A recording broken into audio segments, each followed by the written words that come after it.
এখন কিন্তু ইউটিউব আরও বেশি কঠিন হয়ে গেছে, তাই এই সময় এসে দাঁড়িয়ে আপনি নতুন কোনো চ্যানেল খুলতে যাচ্ছেন অথবা পুরনো কোনো চ্যানেলেও কাজ করছেন, তাহলে কিন্তু আপনাকে আরও বেশি সতর্ক হতে হবে যে কোন ধরনের চ্যানেলে আপনি কাজ করতে পারবেন আর কোন ধরনের চ্যানেলে কাজ করতে পারবেন না।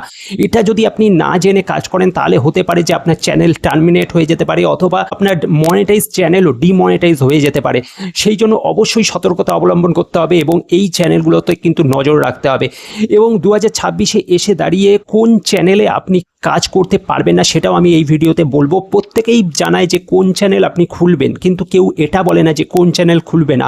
আমি এই ভিডিওতে কিন্তু আপনাকে বলবো যে কোন চ্যানেল আপনি খুলবেন না এই 2026-এ এসে, তাহলে কিন্তু আপনার চ্যানেল থেকে পেনাল্টি হতে পারে এবং অনেক ক্ষতি হয়ে যেতে পারে। তাই অবশ্যই ভিডিওটা দেখুন এবং সতর্ক হন নতুন চ্যানেল খোলার আগে। আর আপনারা যদি পুরনো চ্যানেলেও কাজ করে থাকেন তাহলে এখন থেকেই সতর্কতা অবলম্বন করুন, নইলে কিন্তু আগামী দিনের আপনার মনিটাইজ চ্যানেল ডিমনিটাইজ হয়ে যেতে পারে অথবা আপনার ক্ষতিপূরণ হতে পারে এবং লাগতে পারে এফআইআরও। তাই সতর্ক হন এবং সতর্কভাবে কাজ করুন। তো চলুন আজকের ভিডিওটা শুরু করা যাক। তো প্রথমেই বলবো যে চ্যানেলগুলো এখন ইউটিউবের র্যাডারে রয়েছে অর্থাৎ তাদের নজরে রয়েছে, সেই চ্যানেলগুলোর উপর কিন্তু বিশেষভাবে নজর দিতে হবে। তাই এই চ্যানেলগুলোতে কিন্তু আপনাকে সতর্কতা অবলম্বন করতে হবে। তো প্রথমেই যে চ্যানেলটার কথা বলবো সেটা হচ্ছে এআই রিলেটেড চ্যানেল। প্রত্যেকেই জানতে চায় যে এআই চ্যানেলে কি মনিটাইজ হতে পারে।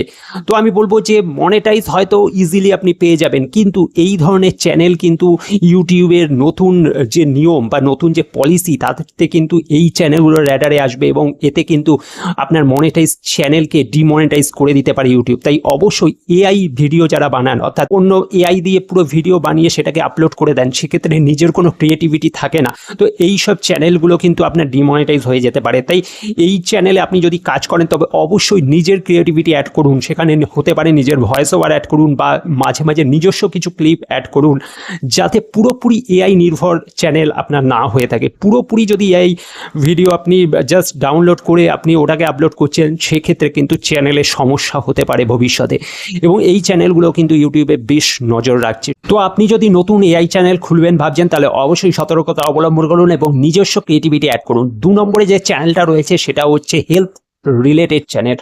অনেকেই আছে হেলথ ইস্যু নিয়ে অ্যাডভাইস দিতে শুরু করে দেয়। তো এক্ষেত্রে আমি জানিয়ে রাখি যে এই চ্যানেলগুলোতে কিন্তু ভবিষ্যতে কিন্তু বড় সড়ো পদক্ষেপ নিতে পারে ইউটিউব।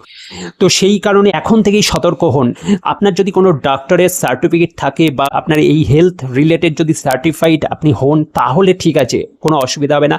কিন্তু আপনি যদি কোনো রকম সার্টিফিকেট ছাড়া আপনি যদি এই ধরনের অ্যাডভাইস দিতে শুরু করেন, যতই ঠিক হোক তাহলেও কিন্তু সেই চ্যানেলের ক্ষেত্রে ভবিষ্যতে সমস্যা আসতে পারে। তাই এখন থেকে আপনাকে কিন্তু এই দিকগুলো অবশ্যই মেনটেন করে চলতে হবে। হেলথ রিলেটেডে যেটা হয় যে মানুষের কিন্তু একটা কোনো সাজেশনে একটা জীবন সংশয় হয়ে যেতে পারে, সেই কারণে এই স্টেপগুলো কিন্তু ভবিষ্যতে ইউটিউব নিতে পারে। তাই এখন থেকে সতর্ক হন। এই ধরনের চ্যানেলের ক্ষেত্রে আপনাকে কিন্তু ভেরিফাইড হতে হবে, অর্থাৎ আপনি যে ভ্যালিড পারসন সেটা আপনাকে প্রমাণ করতে হবে। আদারওয়াইজ কিন্তু এই চ্যানেলগুলোকে কিন্তু বড় সড়ো স্টেপ নিতে পারে ইউটিউব। 3rd নম্বরে যে চ্যানেলটা রয়েছে সেটা হচ্ছে আপনি যদি স্টক মার্কেট বা ফিনান্সিয়াল কোনো অ্যাডভাইজার হন এবং সেই ক্ষেত্রে আপনি যদি কোনো ফিনান্স সাপোর্টেড কোনো ভিডিও বানান, তাহলেও কিন্তু সেই সব চ্যানেলে কিন্তু বড় সড়ো সমস্যা আসতে পারে এবং এই ক্ষেত্রে কিন্তু মোটা টাকা জরিমানা হতে পারে আপনার। তাই এখন থেকে অবশ্যই সতর্কতা অবলম্বন করুন। আপনাকে সেবি রেজিস্টার্ড হতে হবে অথবা ফিনান্স অ্যাডভাইজার সার্টিফিকেট আপনার কাছে থাকতে হবে, তাহলে আপনি এই ধরনের ভিডিও করতে পারবেন। কোনো রকম সার্টিফাইড ছাড়া আপনি যদি এই ধরনের ভিডিও করেন তাতে কিন্তু আপনার ক্ষতিপূরণ লাগতে পারে। তাই এই কিছু ছিল এবং এর পাশাপাশিও কিছু রয়েছে যেখানে আপনি ভায়োলেন্স, অতিরিক্ত মাত্রায় যদি ভায়োলেন্স দেখান বা যেটাতে প্রাণহানি সংশয় হতে পারে বা কোনো কিছুতে আপনি ইন্ধন যোগাচ্ছেন, তো সেই রকম জায়গাগুলো আপনাকে কিন্তু মেনটেন করতে হবে। তো অবশ্যই এখন থেকে সামলান এবং এই ধরনের চ্যানেল কখনোই খুলবেন না এই 2026-এ এসে। তো আপনার চ্যানেল যদি এই ধরনের হয়ে থাকে তাহলে অবশ্যই এখন থেকে আপনি তার একটা প্রিপারেশন নিন এবং যদি আপনি নতুন চ্যানেল খুলবেন ভাবছেন তো এই চ্যানেলগুলোকে এড়িয়ে চলুন এবং আপনি যদি খুলে থাকেন তাহলে আপনার যদি যথাযথ আপনি যদি ভেরিফাইড হন তাহলে এই ধরনের চ্যানেল খুলতে পারেন। আদারওয়াইজ কিন্তু আমি বলবো যে এই ধরনের চ্যানেল না খোলাই ভালো। তো এই ছিল আজকের ভিডিওটা ভালো লাগলে লাইক শেয়ার করে দেবেন এবং চ্যানেলটা সাবস্ক্রাইব করে পাশে থাকবেন। Thank you.